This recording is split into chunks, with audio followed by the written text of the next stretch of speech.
One Friday Fights 103 is live this Friday, the 4th of April at 2:30 South African time, live on the One Championship YouTube page. It was 1 week of silence due to unfortunate events of the earthquakes at Myanmar and Thailand. But now we have a fantastic fight card. And I'm going to be breaking it down next in Fighting with Friends.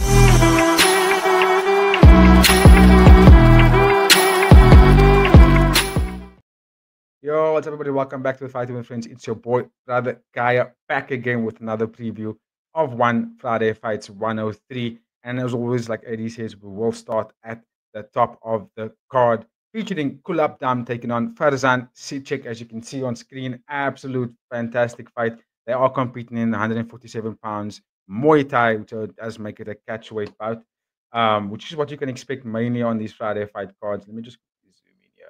This obviously details were provided by Nick Atkin on X, on his X page. I went onto the One Championship website to try and get more details on this fight card, and it was absolutely difficult to find. So thank goodness for Nick Atkins to be able to provide us with this information.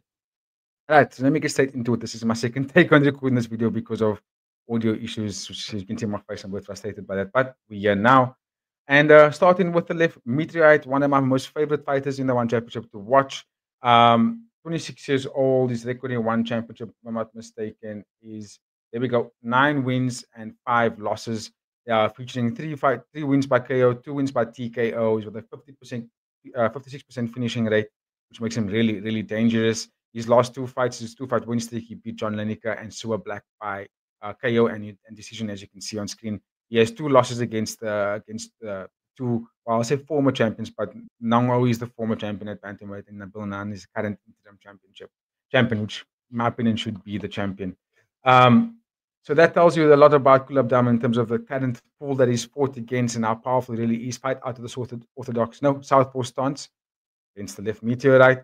And love his style. Long range attacks, good jabs, good left straight, left hooks. Loves to close the distance, gets the elbows going, step in elbows, step in knees. Doesn't really kick high in terms of like high kicks, but you can see him, you can expect him to throw hard body kicks. Like he swings those leg kicks on the body and slow you down quite significantly. He's taking on Farzan, like I said, Farzan, 28 years old. His record in One Championship is 3 wins, 3 losses. He's got 1 win by KO, 53% finishing rate. As you can see on screen, loss, win, win, loss. It's kind of topsy-turvy. But he's fought some good names. Obviously, there, as you can see, Avatar, Pong Sori, Panarit. Those first 3 fights are murderers rows for him, which is difficult to have gone against. I can understand that. And then obviously he beat another noticeable win like George Mauzakitas is a good name, losing to Kirill Komitov in the last fight, unfortunately. So I don't think this fight plays out. Farzan's obviously going to try to use boxing. He's going to try and close the distance and let those hands go. Let the hooks go. I think he's going to try and get the knockout by doing that. But I think he might come up short here. I think he's actually going to come up short against Kulab Dam. I think Kulab Dam is just way too elite at this point. Now that he's got the $100,000 contract, fighting for a contendership for the title, I definitely think that he's put himself at a different level now. And he's going to be a bit too much for Farzan Sicek. I think he's going to knock him out maybe in the second round. Or if not knock him out, probably knock him out in the third round. I think Kulab Dam is just going to win the fight on all possible avenues, whether it goes to decision or whether it goes to the finish. A finish. I think Kulab Dam is going to get his hand raised in this fight. He's stronger. I won't say he's faster, but I think he's stronger, and I think he hits harder. And I think his technique is better as well.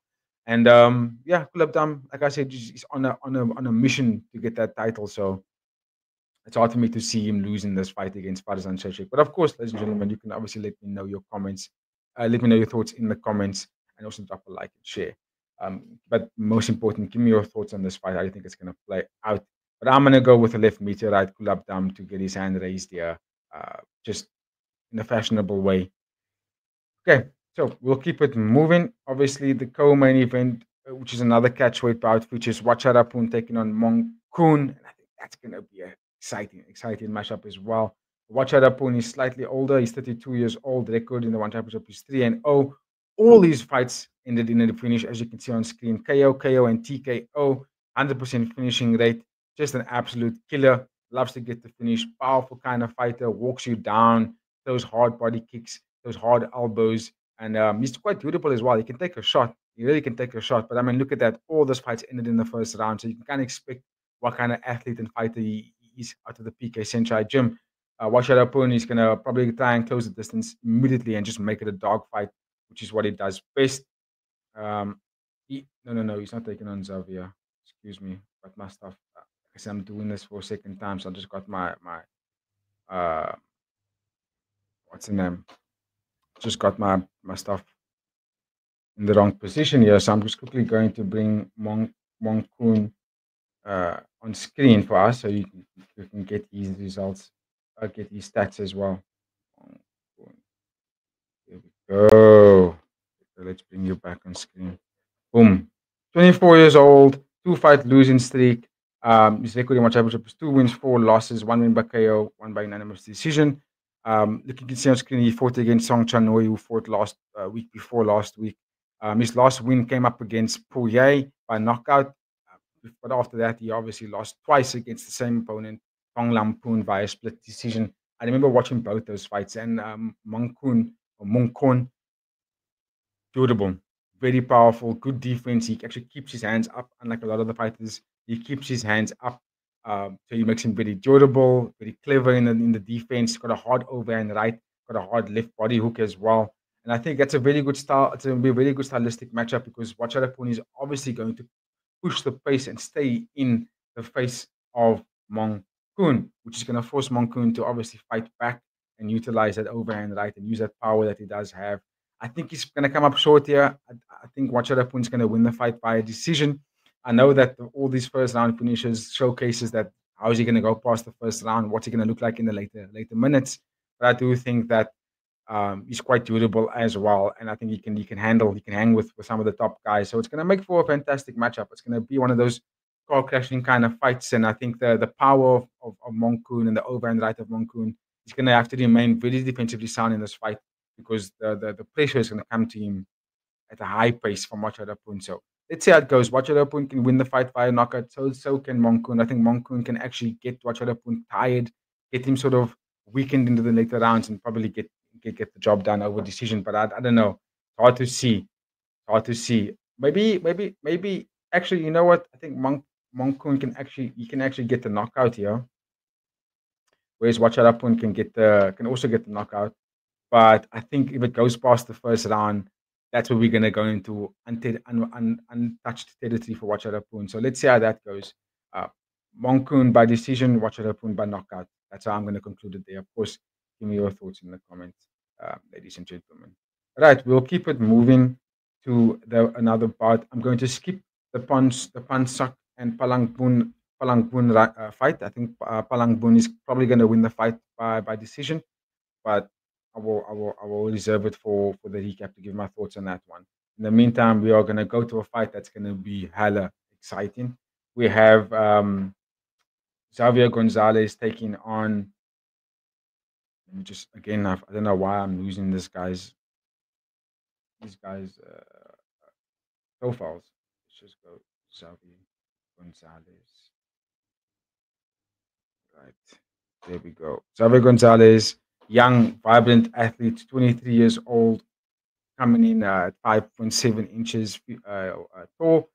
His record in one championship is 5 wins, 4 losses. He's got 2 wins by knockout, 2 wins by unanimous decision. He's got a 40% finishing rate. He's been in the one championship. He's been fighting, as you can see on screen there, very consistently since his induction to the one championship 2023. He's been 4 fights in 2023 and then a whole bunch of fights in 2024 as well. Obviously, opening up, he's fought Kong Chai twice, losing both of those fights by decision, by the way. But he's the kind of fighter that just gets a lot of decisions. Right? Pretty durable. He can take a punch. He can go forward. But I've seen him not get stopped, but I've seen him take punches in a way that I don't think he should be doing. I think he should keep his hands up a lot more. Gonzalez is the kind of guy that loves to be high pace, high volume, chase you down, throws the jabs, throws the body shots, throws the hooks, right? But then he stays in that void for too long to get counted, and that's how he starts losing because he doesn't take the punch in the same way. I know I say he's durable, but I've seen him take punches and then he gets rocked and he comes back, right? And he survives the fight, but you can kind of see him not look the same after he takes those punches. And I want him to have a little bit more defense, prioritize the defense a little bit more. Look, he beat Pet Kitty in this last fight, but KO came in round one, and he looked good in that fight. But yeah, like I said, Javi Gonzalez, he has a habit of putting himself in the line of fire for too long, and that's how he loses the fights I've seen in the past. He's taken on Walter Goncalves, who who is not on the best records. As you can see, he's 26 years old. On screen, I'll bring up his record for you. His record in One Championship is 1 win, 6 losses, no contest. His last win came against Jose Cruz in 2022. Obviously, after that, he's just went on a losing streak against top contenders, by the way. Superlek, Ban Mantoji, Jacob Smith, Alif fighting out of Saul Tachapan. And I like Alif, by the way. Really, really wonderful, wonderful fighter.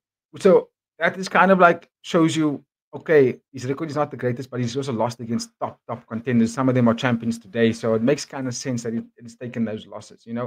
Um, he's taking on, like I said, Javi Gonzalez. I don't think the fight plays out. We're going to see Javi Gonzalez push the pace on Walter. He's going to stay in his face, try and fold him, try and get that knockout. But he's going to be Gonzalez is going to have to be very wary of the counter striking of Walter Goncalves, because Walter Goncalves got good hands, powerful hands, right? But doesn't have the best stamina. He does get tired. I've seen him fold so many times when they go past that first round, because he's hitting so hard and he's throwing a lot of hard hooks. I would like to see Walter utilize some good jabs, some good tips, some good calf kicks. Utilize the basics first. Some quick jabs to set up those hard hooks that he wants to throw. Because I think if he goes in there and throws hard hooks from the beginning and throws hooks out to the counter stance, he's probably going to lose the fight again. He's probably going to lose again, and I don't want to see him do that, because I want to see him turn that losing streak around. I think I want to see another green win on this list of 4 losses here. But I don't know if he's going to get it done, because I do believe that Xavier at the moment is entering a space where he's learning how to utilize that condition. He's learning how to weaponize his stamina, and I think he's got better stamina than Walter. So I can see over decision. I can see Javier Gonzalez win this fight over decision and possibly actually knocking out or TKOing Goncalves in the second or third round. But of course, as always, let me know your thoughts in the comments, ladies and gentlemen. How do you think that fight's going to be playing out? Keen to hear your thoughts. All right, now I'm going to move on to another bout 8, which is another catchweight bout between Hearn and Farajat. I cannot wait for this one. I think this is going to be one of the fights, if not the fight of the night. Hearn is entering this fight at 22 years old, 2 wins, 0 losses in the One Championship. Both of those wins coming by KO, as you can see on screen there. In Lik Fai and Pet Kong Kao. He beat both of them in the first and second round. Beautiful, beautiful performance. Hearn has got fabulous boxing, fights out of the orthodox stance, can switch as well, but I think his best weapon is his footwork. The way he can draw his opponents into positions where he can land his best shots. Good right hand to the body, good right hand to the face, off the 1-2, those hard, devastating low kicks. And he's just ultimately elusive, dude. Fast, slick movements, hard to track down, hard to put him in a position where you can land on him. And I think that's what makes a very exciting fight for Hearn. Almost too clean. Sometimes I think he's almost too clean. His technique is almost too flawless, to the point where when you make it a dog fight against Hearn, you can possibly beat him by doing that way. But if you fight technique for technique and make it a clean fight, you're going to lose every day of the week against fighters like Hearn. Hearn is taking on Farajat, fighting out of Saul Japan, like Alif. Farajat, his record in One Championship is 1 win, 1 loss, as you can see on screen. His opening bout, he beat Kuroda Naoya by knockout, and then he obviously lost to Charan Poon by knockout in his second fight in the One Championship, which is unfortunate. Which kind of tells you the kind of fighter that Farajat is. He's the kind of guy that goes in there. He's got this mentality of kill or be killed. I'm either going to knock you out, or I'm going to get knocked out trying to knock you out, which is exciting, but also, as a fight fan, I would prefer fighters to be a little bit more defensively sound than that. I know it's entertaining to watch athletes fight like this, but I also, if I think of a fighter's mind, I'm like, I don't want to go in there and kill or be killed. I want to go in there and only kill. You know what I mean? I want to go in there and only beat the shit out of you and not necessarily take a lot of damage doing that. And Farajat takes damage getting the job done. And I think in this fight, he's probably going to get knocked out by Hearn as well. I think Hearn's going to go in there and be too slick, too fast. Movement's going to be too amazing. And it's going to make for an entertaining fight for the fans. But we're also going to see Farajat, unfortunately, be knocked out in this one. Who knows? I could be proven wrong here. Let me know your thoughts in the comments, please. I think Farajat's going to make it exciting fight, but I think he's going to come up short because Hearn is just going to be way too slick, way too smooth, too skillful for the fight and fired up as well. And he's going to extend that victory from 2 knockouts to 3 knockouts on his record in one championship. But of course, as always, ladies and gentlemen, let me know your thoughts. How do you think this fight's going to play out for that one? But that one over there, Hearn versus Farajat, that's going to be a sick, sick fight. Okay, I'm going to keep it moving to the next fight, which is the main event on the undercard. We have Kendu Irving taking on Avatar. Sick, sick matchup. Kendu Irving, 24 years old, 2 wins in the one championship, 0 losses, 50% finishing rate. He beat Miao Aoki by unanimous decision in his last fight, and before that, he also beat Yuhi Tatsura Tsudara by knockout. And yeah, I'm still left to be desired by Kendu Irving, to be honest with you. I watched both those fights in the one championship, and yeah, I'm still not that amazed by him. I think he's powerful. I think he's got good power in his hands, but he sometimes fights in a way that is a bit too reckless. Sometimes he fights out of he's just come out in the position that isn't in the correct stance, and then he just throws his hands out and hopes to land something insane. He doesn't go in there and put on a nice pattern where, I'll start the fight, establish my jab, counter, maybe throw a hard calf kick, throw a hard left hook to the body, establish your distance and your jabs, get your opponent to fall into your pattern, and then you can start unloading those big combos. He just goes in there and makes it a wild exchange, which is exciting again, but not very smart, because then you come up against someone like Avatar, who's used to that, fighting out of PK Sinchai. He's going to close you down. He's going to throw some hard knees. He's going to make it ugly. He's going to throw you into the ropes and throw some devastating elbows. That's the kind of fighter that Avatar is, and I think he's going to be more durable here. I think he's actually going to make it a very uncomfortable fight for Irving. Avatar's record in the one championship is 4 wins, 4 losses. So he's been in there. He's lost to Abdullah Dayakayev and Kiamran Nabati. Prior to that, as you can see on screen, he was on a 4-fight winning streak, beating insane fighters like Anta Kasim, Farzan Suchik, who's obviously in the co-main event, and then we have Kamawut as well. Big names, really big names that he's beaten. But again, his style for me is highly exciting. It's the exact kind of style that's going to go in there and just make it so uncomfortable for Kendu. Kendu's going to have to utilize that reach advantage, establish the jab, like I said, and not make it a reckless fight, because if it was reckless, he's going to lose. Avatar's going to beat the shit out of him. He's going to have to be sleek, clean, utilize some lateral movement, get out of the way so that Avatar doesn't close the distance and get into a clinch position and make it uncomfortable for him. Because once they do that, I can see Irving losing the fight for sure. But as always, give me your thoughts, ladies and gentlemen. I'm going to go with Avatar. I think he's going to get the job done and make it very uncomfortable for Irving. But of course, it could go completely the other way, because Irving is the younger fighter. But I doubt it. And then lastly, I'm going to talk a little bit about this matchup here. It is the opening fight on the fight card. We have Fritz Yangtan, who I think is the husband of Denise Zambawanga, who is the current MMA atomweight interim champion. We have Fritz is taking on Edson Matranvane, who is fighting out of South Africa. He is currently undefeated in MMA. He's got a 10-fight win streak fighting out of the EFC. If you don't know, now you know. And I think this is going to be a fantastic fight as well, because Fritz, he's been in the one championship. He's got 4 fights in the one championship. He's got 3 wins, 1 loss, if I'm not mistaken. This is at MMA. So let's see how this fight goes out. I think it's going to be a good introduction for Edson to take on an absolute legend like Fritz. And if Edson gets the job done, yeah, he enters the flyweight MMA scene, which is going to be amazing. I think it's going to be hella amazing for the one championship to bring him someone with that kind of pedigree. I mean, 10-fight win streak. I think his record is 16-0 as it stands. So I think that's going to... I'm excited. Super excited. Of course, ladies and gentlemen, I would always like to hear your thoughts. I always like to hear your thoughts for these matchups. That is my preview. That is my time. You can catch myself and the rest of the panel when we do our preview for this fight card on screen. So what I want to actually just talk about before I close the episode. Oh, I'm on the wrong window here. This fight card I'm previewing for you right now is One Friday Fights 103. That's taking place Friday 2:30 on One Championship's website. The website and on the YouTube page. It's going to be at the 4th of April 2:30 South African time, right? And then on Saturday, we have 1 Fight Night 30 at 2 a.m. South African time, also on the One Championship YouTube page, as well as Prime Video, as you can see on screen. So we will be doing a preview for this card tomorrow evening. That's Thursday evening South African time. We'll be doing a preview on this fight card, as well as doing a live. So I hope to catch all of you guys out there on our platform when we do a live for this fight card on Saturday morning. So yeah, on that note, and we're also going to be doing some UFC content on Thursday, and then we'll do our recaps over the course of the weekend. So yeah, on that note, ladies and gentlemen, stay safe. Let me just close that there. There we go. There we go. Yeah, so on that note, stay safe. Like, share, comment, and subscribe. And then, like I said, you'll catch myself and the rest of the panel throughout the course of this weekend. And I'm looking forward to seeing you guys in the live. Enjoy the rest of the day and the weekend. Toodle peeps. Cheers.